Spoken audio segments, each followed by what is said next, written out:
esta vida eremítica, donde se vivía en soledad y en oración, se van formando grupos de personas que viven con un sentir en común y se van a formar no conventos ni monasterios, sino cenobios que, bueno, pues vivían dentro de un territorio, diferentes ermitaños con sus respectivas ermitas.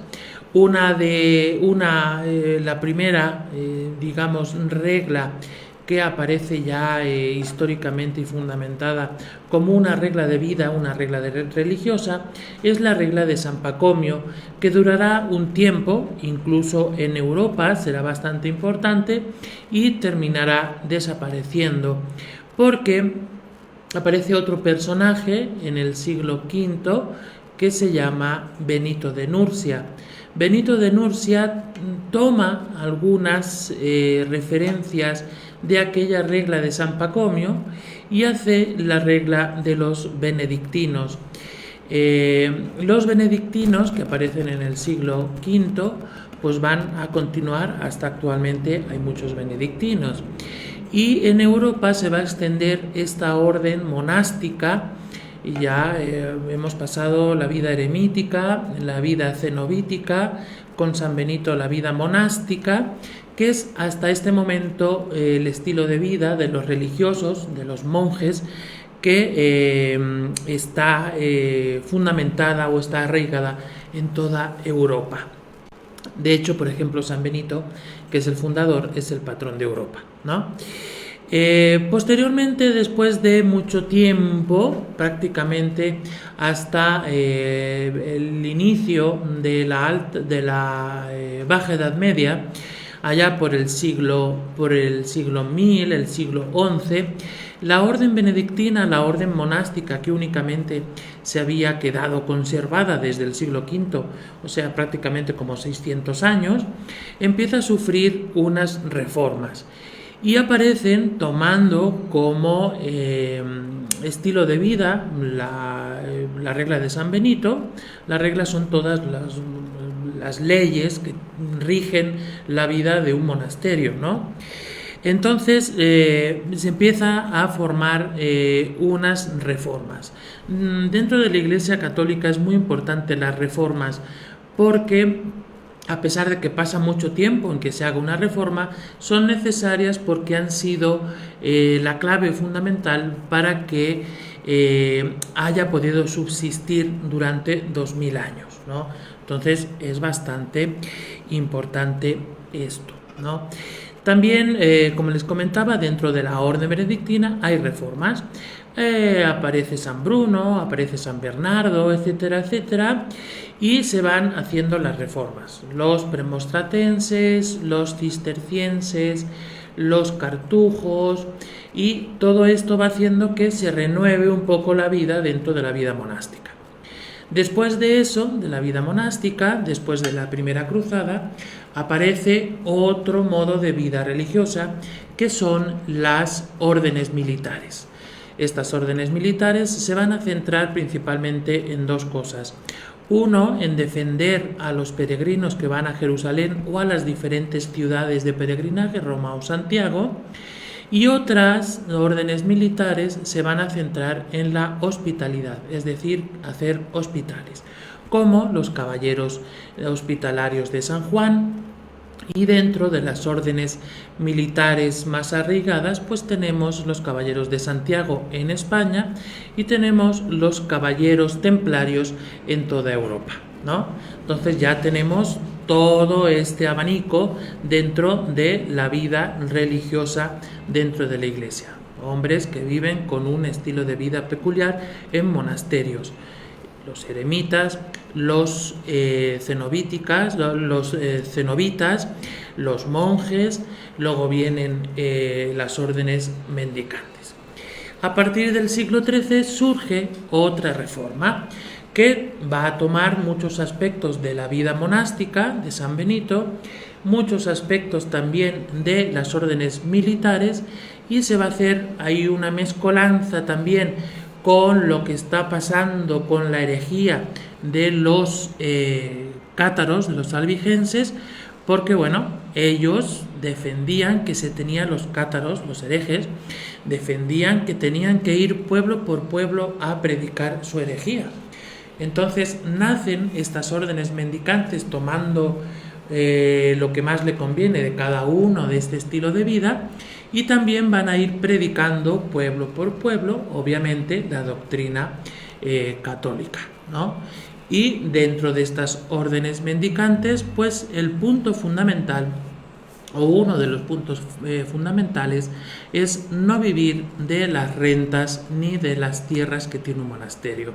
Un monasterio no necesitaba de ninguna persona para pedir limosnas, había muchas donaciones, que es diferente, pero ellos, los monjes, no salían a pedir limosna como harían los mendicantes, porque los monjes pues tenían sus tierras de cultivo. Además, esas tierras en la época feudal, hasta este momento pues sigue siendo la época feudal, se rentaba estas tierras para que se pudieran cultivar, y se pagaban los diezmos y las primicias a los monasterios. Es decir, ellos estaban muy bien acomodados y no necesitaban irse a las ciudades o pedir limosna, ni siquiera tenían pues el compromiso o tenían la idea de ir a predicar a las ciudades, ¿no?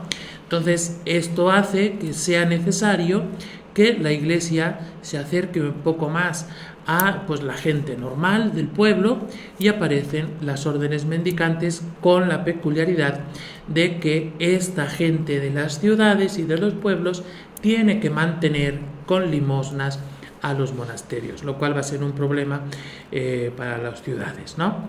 Bueno, pues esta es un poco pues el preámbulo antes de hablar de las órdenes mendicantes. Un saludo a Pati Retes, que está por aquí escuchándome y viéndome. Gracias por verme. Y bueno, pues espero sus saludos y sus comentarios para pues seguir adelante con el programa. Vamos a una pausa y continuamos ya de lleno con el tema. Te invito a conocer Conéctate en Línea. Aquí tenemos un espacio especial para ti, para ese negocio, para ese producto, para ese bien o servicio que tú quieres dar a conocer al mundo. Este es el lugar. Puedes conocer toda la gama de posibilidades que tenemos para ti a través de B&M Comunicación, nuestra agencia de comunicación. Esto es Conéctate en Línea. Vente para acá. Muy bien, pues seguimos hablando de las órdenes mendicantes. Las órdenes mendicantes, desde el primer momento, la primera aparece en el siglo XII, que es la orden de los trinitarios, pues desde el primer momento siempre tienen tres características, o tienen tres variedades, podríamos decir. Siempre se habla de la primera orden, ¿no? Dentro de todas las órdenes religiosas hay tres partes, digamos, ¿no? Para que nos podamos entender. Los fundadores casi siempre suelen ser, en aquella época obviamente, suelen ser hombres. Y entonces ellos fundan una congregación de hombres que empiezan a vivir con un estilo de vida específico. Estos hombres, algunos van a ser solamente religiosos, o sea, no van a ser sacerdotes, otros van a ser solamente sacerdotes, y otros van a ser sacerdotes y laicos, ¿no? Viviendo dentro de un convento, porque las órdenes mendicantes no viven en monasterios, viven en conventos, ¿no? Ya veremos la diferencia. Y entonces, pero dentro de este grupo de hombres también hay mujeres que pues quieren vivir con este estilo de vida. Un claro ejemplo, por ejemplo, lo tenemos en Santa Clara, ¿no? Clara de Asís, que algunas biografías dicen que era novia de San Francisco, pero que luego pues San Francisco hacerse franciscano, bueno, hacerse religioso, y Santa Clara a tomar la regla de San Francisco, pues ya obviamente ya no pueden ser novios, pero viven una vida en común, cada uno en su convento, ¿no? Y por último había laicos, o sea, personas que no eran ni religiosos, que no hacían votos o que no eran sacerdotes, pero querían vivir este estilo de vida dentro de sus familias. Estaban casados, tenían hijos, y entonces ellos toman algunos aspectos de estas órdenes religiosas, de estos estilos de vida, y los hacen propio.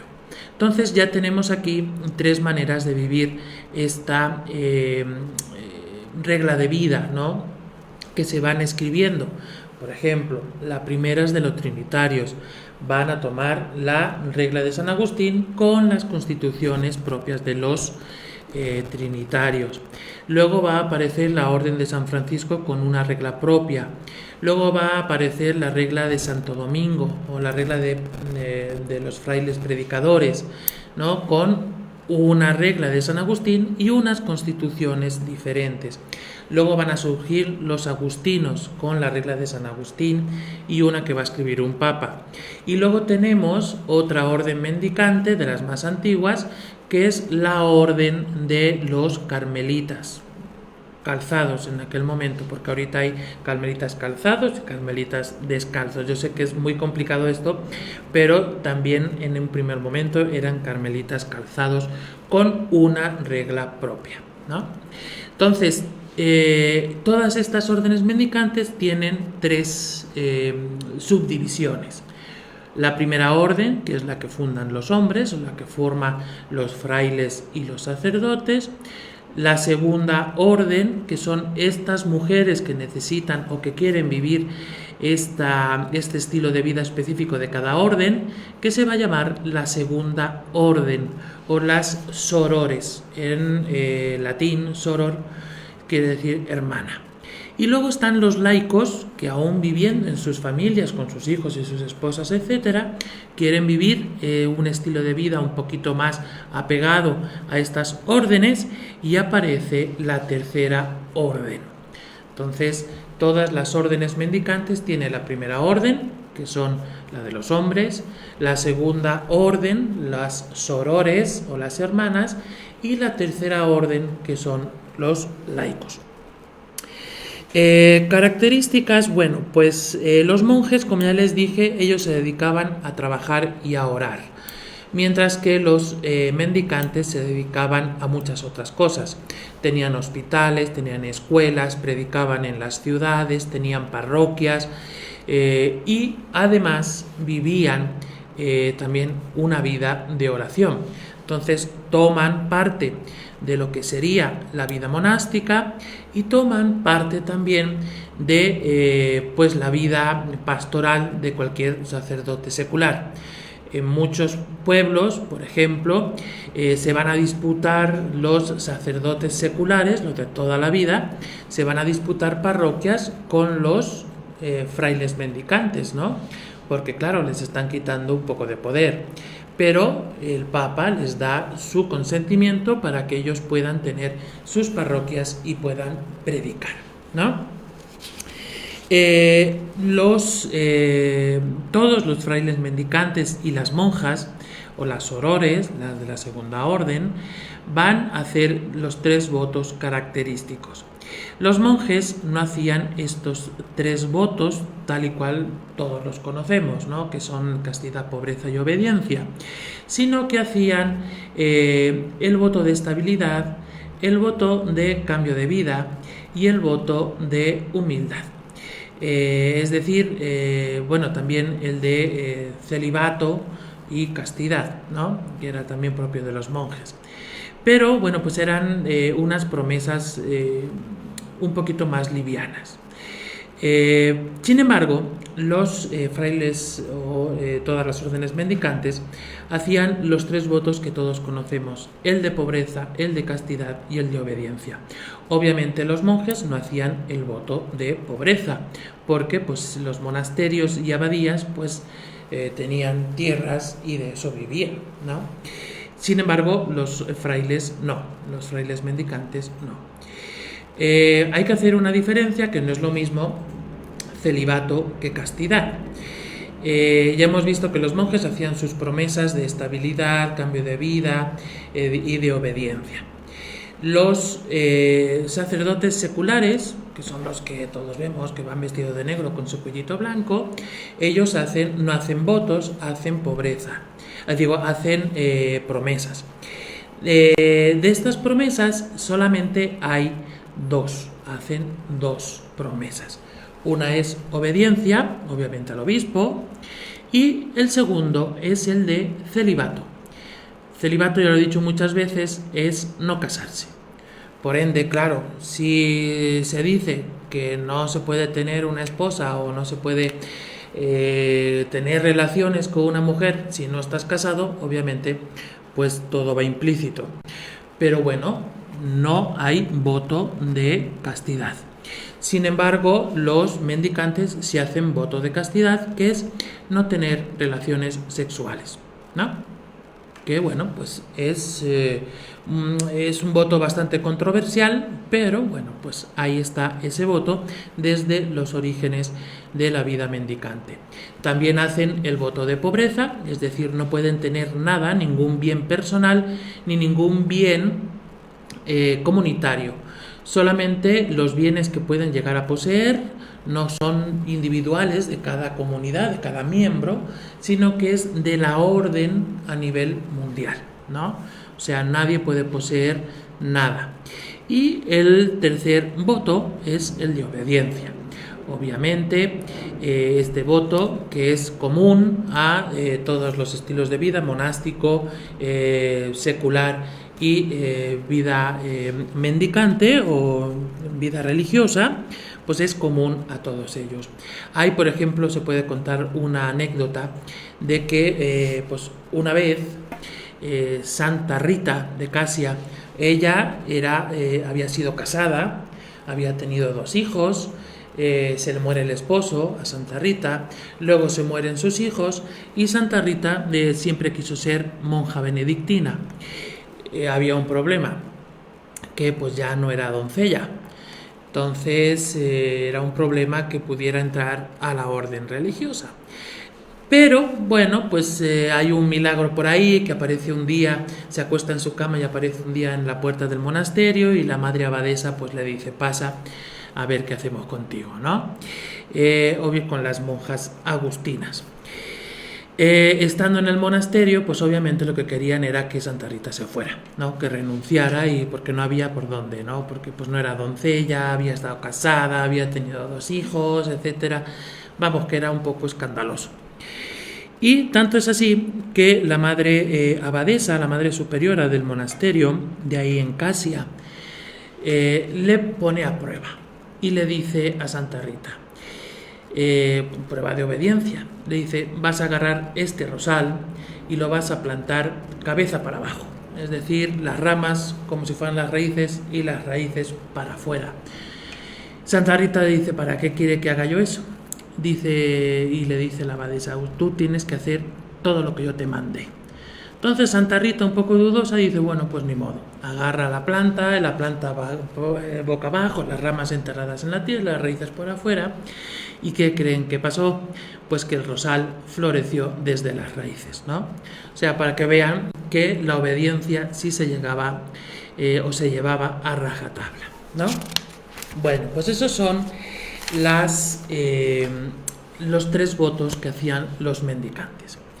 También los frailes mendicantes en un primer momento vivían en pequeños conventos, no se llaman monasterios, donde viven franciscanos, donde viven dominicos, donde viven carmelitas, donde viven agustinos, trinitarios, mercedarios, vamos, hay muchísimas órdenes mendicantes, se llaman conventos, son diferentes. Los monasterios están en lugares apartados de las ciudades donde viven los monjes. Los monjes, ellos viven de sus rentas y de su trabajo y oración. Los conventos, los frailes mendicantes, viven cerca de las ciudades. Las hermanas vivían dentro de las murallas, porque obviamente la mujer era un poquito más frágil, se decía en aquella época, eran siempre de clausura, por eso se confunden muchas veces con monjas de clausura como las benedictinas, y los frailes vivían a las afueras cerca de las murallas. ¿Por qué? Porque se dedicaban a la predicación, a la educación, tenían hospitales, pero además hacían lo que ellos llamaban la questua, que lo solían hacer los novicios y los hermanos legos, que ahorita explicaré qué es. ¿Qué era esto de la questua? Pues agarraban un día específico y se iban casa por casa pidiendo alimento. Claro, llegó esto a ser un problema para las ciudades, porque había ciudades que tenían 4 o 5 monasterios alrededor. Entonces, claro, no se podía mantener más frailes, ¿no? Mendicantes. Entonces hubo incluso querellas de ciudades para desmantelar monasterios, porque no se podía ya con tanta presión de pedir limosna, porque si un día iban los franciscanos, otros los dominicos y otros los agustinos y otros los mercedarios, pues al final la gente se quedaba sin comer. Entonces siempre fue, incluso los concejos, los ayuntamientos de las ciudades ponían límites dentro de estos monasterios. Antiguamente y ahora los monjes hacían voto de estabilidad. Una vez que se entraba en un monasterio no se salía nunca, ni en la vida ni en la muerte, porque ahí mismo te enterraban. Sin embargo, los frailes mendicantes, ellos pertenecían a una provincia, es decir, la provincia estaba conformada por diferentes conventos, y entonces se podían cambiar los frailes de un convento a otro, no cambiar de provincia, pero sí ir peregrinando de monasterio en monasterio haciendo sus labores necesarias, sobre todo la predicación. La primera orden mendicante que aparece es en el año 1193, es la orden de los Trinitarios, fundada por un francés que se llama San Juan de Mata. Los Trinitarios toman mucho aspectos de la vida de los caballeros militares, de las órdenes militares. Sin embargo, ellos nunca van a empuñar armas. Sin embargo, los trinitarios se dedicaban a visitar a los presos, sobre todo a los presos cristianos, ¿no? Entonces iban a visitarlos a las cárceles para predicarles la palabra, para llevarles un poco de consuelo, incluso alimento, ¿no? Nace en el año 1193 y el Papa Inocencio III en el año 1198 les concede la aprobación con su regla. Hay una imagen por ahí, que es la imagen 1, que es, bueno, esa también es importante. Era la 2, pero bueno, vamos a hablar de la 1. Ahí vemos diferenciados bien los monjes de los frailes. Los monjes son, ahí vemos las letras, el monje cisterciense y el monje cartujo. El fraile franciscano, que ya es mendicante, y el fraile dominico. Veremos un poco más adelante la diferencia de sus vestimentas. Y ahorita sí, vamos a la imagen 3, que es la de los trinitarios. Es un hábito propio de los frailes mendicantes y su logotipo, podríamos decir su emblema, es la cruz de 2 colores, azul y roja. Ahí vemos representado a San Juan de Mata, que es un francés. La orden trinitaria, como ya les dije, se dedicaba a la predicación y a la visita a las cárceles, y bueno, pues actualmente todavía están presente la orden trinitaria, tanto en su rama masculina, la primera orden, como su rama femenina, la vida contemplativa, las monjas de clausura, y también tiene la tercera orden. Actualmente están en los 5 continentes, una orden bastante pues extendida. En el año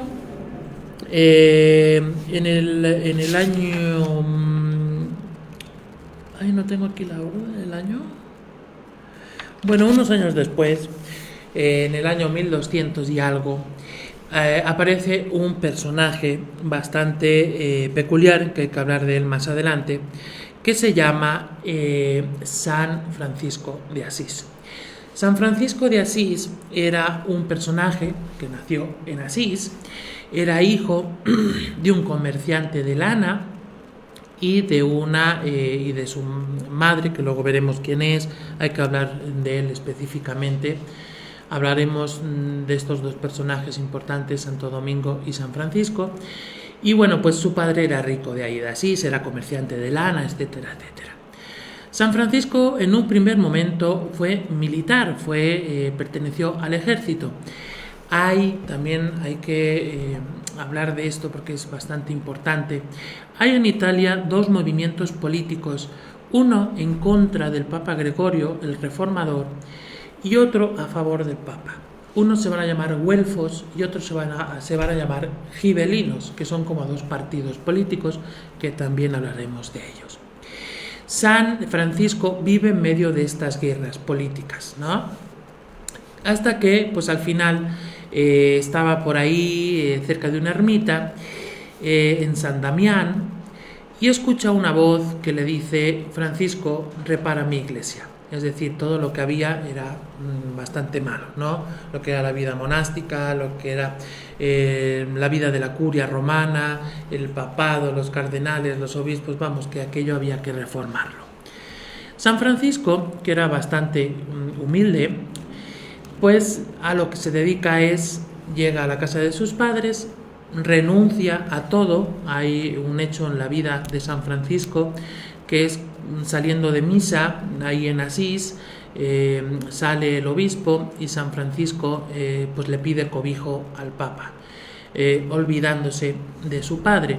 Entonces lo que hace se desnuda totalmente en la plaza del pueblo y el obispo lo cubre con su capa, pues es un símbolo de que quien le va a proteger a partir de ahora es la iglesia, ¿no? Se retira a esa ermita donde había escuchado aquella voz y empieza a construir su ermita. Se le van añadiendo bastante personajes, amigos, conocidos, que quieren vivir como él. San Francisco siempre se rehusó a fundar una orden religiosa. Él no quería, él quería ser pobre como los animales, por eso tanto del hermano Sol, hermana Luna, patatín y patatán.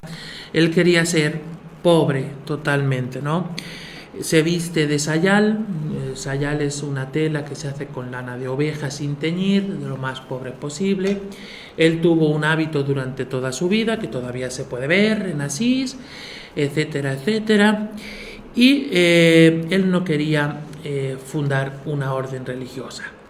Para él, para San Francisco, la gran alegría, la amiga alegría, era, él decía, en una noche de invierno con mucho frío, quedarse en la calle, llamar a la puerta de un convento de sus hermanos franciscanos y que lo echen a la calle, ¿no? Es decir, él quería estar totalmente pobre. Tanto es así que su vida, al final de su vida, lo pasó debajo de un árbol sin tener donde quedarse para dormir, ¿no? Se enfermó y al final, bueno, pues fue a donde había fundado su orden, donde murió, ¿no? Entonces siempre fue muy pobrecito. Sin embargo, todos aquellos amigos que iban con él le dijeron que se tenía que fundar una orden religiosa. Van donde el Papa, a Roma, y el Papa Inocencio III pues también les da permiso para fundar esta orden religiosa. No, sin embargo, tener varios problemas, porque la vida de San Francisco de Asís era muy parecida a la que llevaban los herejes cátaros. Por eso muchos obispos y abades estaban en contra de aprobar esta orden mendicante.